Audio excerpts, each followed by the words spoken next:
Hi hello అండి, అందరికీ నమస్కారం అండి. మన నాగా డివోషనల్ బ్లాగ్స్కు స్వాగతం అండి. మనం ఈరోజు ఈ వీడియోలో మంచి టాపిక్ అండి, ప్రస్తుత పరిస్థితి అండి, లోకంలో జరుగుతున్న ప్రస్తుత పరిస్థితుల గురించి వీడియో చేసుకుంటున్నామండి. ఇదండి, వీడియోలోకి వెళ్ళిపోదాము. కోడళ్ళ ప్రస్తుత పరిస్థితి అనే టాపిక్తో మనము వెళ్తున్నాం వీడియోలోకి. కోడళ్ల కోసం పరితపిస్తున్న పేరెంట్స్, అర్హత లేకున్నా అందలం ఎక్కుతున్న అమ్మాయిలు, కొడుకుకు 30 ఏళ్లలోపు పెళ్లి కాకుంటే ఆజన్మ బ్రహ్మచారిగా ఉంటాడనే బెంగ తల్లిదండ్రులను పట్టి పీడిస్తుంది.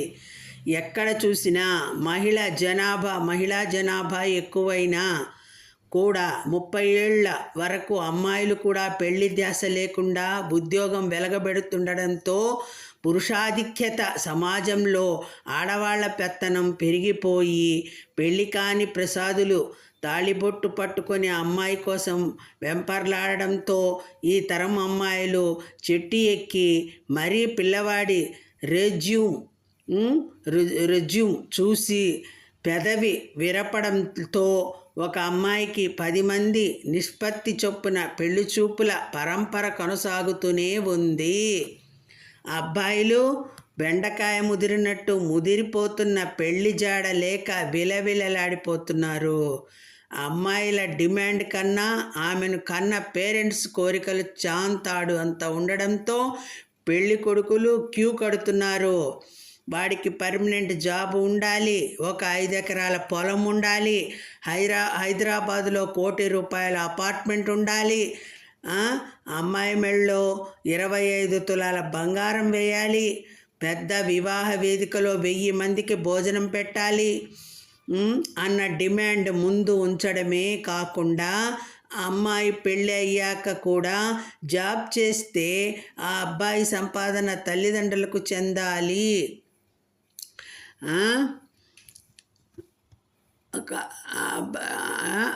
ఏం చెప్పారు అనే డిమాండ్ ముందు కాకుండా అమ్మాయి పెళ్ళి అయ్యాక కూడా జాబ్ చేస్తే ఆ అమ్మాయి సంపాదన తల్లిదండ్రులకు చెందాలి అన్న ప్రధాన డిమాండ్లను తలవొగ్గి పెళ్లిపీటల మీదకు అమ్మాయి వచ్చే వరకు వణుకుతూ పెళ్లి పనులు చేసే మగ పెళ్లి వారి బాధలు ఏ పగవాడికి కూడా వద్దు.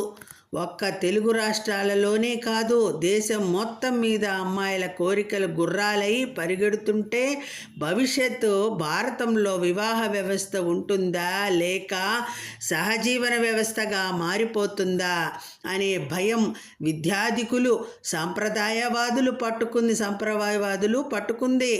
ఎందుకంటే కాలేజీ దాటగానే ఉద్యోగం ఆఫర్ రావడంతో 25 ఏళ్లకే అమ్మాయిలకు 30,000 ఉద్యోగం దొరకడం, 3 ఏళ్లలో అది రెట్టింపు కావడంతో సొంత కారు, కావలసిన కాస్మెటిక్స్, మోడ్రన్ దుస్తులతో కార్పొరేట్ కల్చర్లోకి వెళ్ళిపోతున్న అమ్మాయిలు పెళ్లి ధ్యాస మరిచి రంగుల ప్రపంచంలో విహరిస్తూ ఆడింది ఆట, పాడింది పాట జీవితం కొనసాగుతుంటే పెళ్లి మీద ధ్యాస ఎందుకుంటుంది?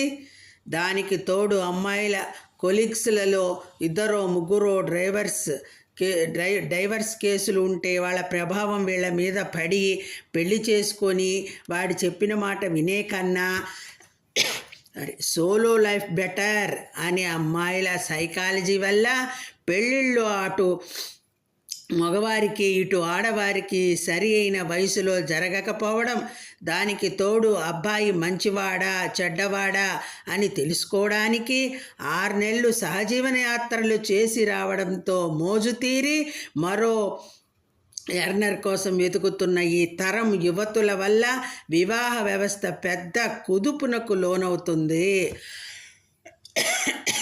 కులం చెడ్డ సుఖం దక్కాలనే పెద్దల మాట పెడ చెవిన పెట్టి రంగు రూపు చూసి వాడి బుట్టలో పడి రిజిస్టర్ మ్యారేజ్ చేసుకొని వాడు సకల కళావల్లభుడు అని తెలుసుకొని అమ్మగారింటికి చేరుకొని లభో దిబోమంటే పోయిన మృదుత్వం వస్తుందా? ఇలా 30 ఏళ్ళు గడిచాక డబ్బున్న ఏజ్ బార్ వాడు దొరికితే వాడితోనైనా సరిగా సంసారం చేస్తుందా అంటే అది లేదు. పిల్లలు పుడితే అందం ఎక్కడ బసిబారిపోతుందో అని 35 ఏళ్ల వరకు పిల్లలు కనకుండా ట్యాబ్లెట్లు మింగే అమ్మాయిల అతి ప్రవర్తన వల్ల మనవలు మనవరాళ్ళు కావాలనుకునే పేరెంట్స్ ఆశలు అడియాసలే అయిపోతున్నాయి.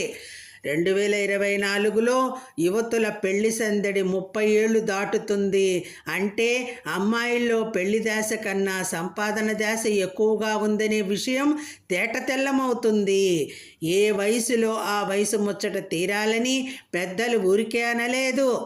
అది లేకే నేటి పిల్లల పెళ్ళిళ్ళు ఆలస్యమవుతున్నాయి.